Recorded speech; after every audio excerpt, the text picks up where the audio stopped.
यहाँ पे बहुत सारे लोग आ चुके हैं दूर दूर से, देख सकते हैं आप लोग। देखिए कोई मेकअप में लगा हुआ, कोई इसमें लगा हुआ है।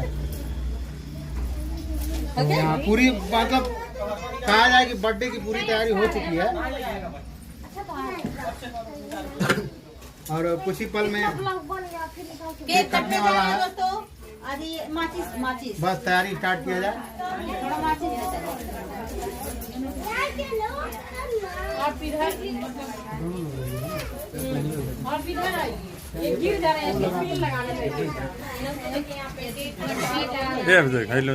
तो बना देता हूँ, लेकिन ना आ जाएगा। तुम कई लोग बनाएंगे ना तभी आ जाएगा। ए बुआ तनी बंद भाई तनी खड़ा हो। बुआ आप वहाँ जाएंगी? हाँ बुआ यहाँ आएंगी?